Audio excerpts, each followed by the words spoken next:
Welcome to Behind the Topic, the conversation before the debate. My name is Kaynah Perry. I'm jumping right in, guys. This is the question. What could possibly bust a love bubble? This, of course, has been inspired by the current headlines of Benifer and the split rumors. Listen, they just reunited. They got married. They're living together. They're living this dream life we all assume they're living, and all of a sudden all these split rumors. And it made me come up with the question of what could possibly burst a love bubble, because typically that's what you're in after marriage. You're in that honeymoon phase, and I want to move away from like big events. Like I really think, from in my opinion, me from the outside looking in and being someone who's married, I think when you live together, I think you're kind of exposed. I don't know which partner it is in this celebrity relationship. And all the time when these questions are posed, it's not about my relationship, but it made me give some thought to things other than cheating. Things that are obvious. I mean, we understand that things like that happen in relationships, but what about all those small things? What about being in a space and just certain things about how you live or what you do when you think no one's looking? What happens when those things get exposed and your partner loves you genuinely, but they begin to not really like who you are? And it's one of those things where it's not like you find something or you see something and you actually confront the person, because then it's gonna ruin everything. What I mean by that is, if you say, what is this? They always have a reason. They always have an explanation. The point is, they are doing something that they don't think you know about. Period. They have no clue you know. So you're seeing the real person in real time, what they're capable of doing. And that, I think, can make a person not like you. It's not about confronting you about it. It's not even about fixing it, because it can't be fixed. You did it. You just didn't think I knew about it, or you're doing it and you don't think I know about it. That's not going to change if you knew and then you said, I'm sorry. That's not going to change if I said I knew and you had a reason. It's not going to change that you did it, and that's what you would still be doing if you weren't exposed. So I think things like that can happen in a relationship when you're in close quarters and you learn things about people that you necessarily, it's not about, hey, let me see if I can change it. Let me see if we can work on it. No. You're seeing now who that person is. This is who he is. This is who she is. And just because you called it out, now they want to fix it. But I believe that if you have a solid relationship and your partner honestly hasn't given you any reason not to live out loud, which I know that really doesn't happen in a lot of relationships, but that's why I said small things, not big life events like you really like fucked up. I'm just talking about little things that you might be doing that your partner necessarily is just like, it's not even worth me saying anything, because the reason behind it isn't going to matter. And so this is what I suspect is happening in Benifer. I don't think there's a big, huge event that might be happening. Maybe there is, but I really think some of the little things that aren't exposed when you live in different homes, different things that you're doing, people you might be mingling with, relationships that you may have, all of those things aren't always exposed to your partner for one reason or another. And if your partner is uncovering these things, they might be okay with you doing it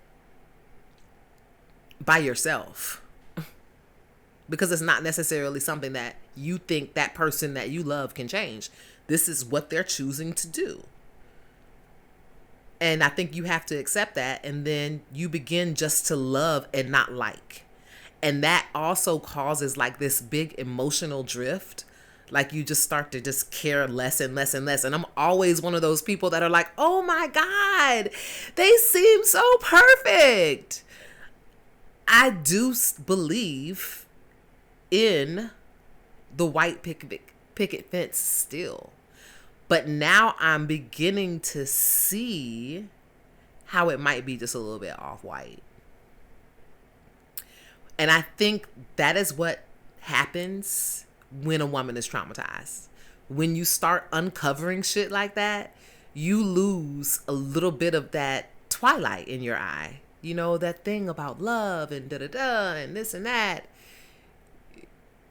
You just kind of like, okay, like, for real? Okay. That's when you're like more numb to things. And it's weird because I am not one of those women who really enjoy hearing other women commiserate about trauma or commiserate about how they can give zero fucks, because I'm not a person who says that or even believes you could give zero fucks. But I think you can give zero fucks. Absolutely, you can give zero fucks. Because I think the more and more people hurt you, or the more and more people disappoint you, the more and more you just come over to, that's life. That's life. And people tell me that all the time. Well, life ain't fair. And I'm like, no, don't say that. That isn't true. There's still a pot of gold at the end of the rainbow. I think I will believe that forever, even having trauma. But now I can understand why women don't believe there's a pot of gold at the end of the rainbow, and why they're bitter, and why they're mean, and why they're non-emotional and not soft. Because with each trauma, with each lie, with each rock you turn over, you become more hard. That is it. You just become hard. And I think those are the things that can bust the love bubble without being extreme and dramatic. That will burst your bubble really, really quick. Another bubble buster and another inspiration behind the conversation I'm having is Angelina Jolie and Brad Pitt. Another couple that when we were watching them, honey, after Mr. and Mrs. Smith doing these editorials with the kids laying around, this was a fantasy family. And then they start adopting these kids and having kids, and they built that fantasy family. And then guess what? Somehow the bubble burst. A lot of things that I was reading was about Brad's drinking or the way he disciplined the kids or blah, blah, blah, blah, blah. Only things you find out when you have kids from a person. Things will only be exposed about your character and how far you would go and what you would do when there's nowhere for you to hide. And I don't know, again, in that relationship, who's the bigger offender, because now with Angelina Jolie helping her daughter petition to drop the Pitt name is giving me red flags, guys, red flags. Because I think we all know that Angelina Jolie's relationship with her father, John Voight,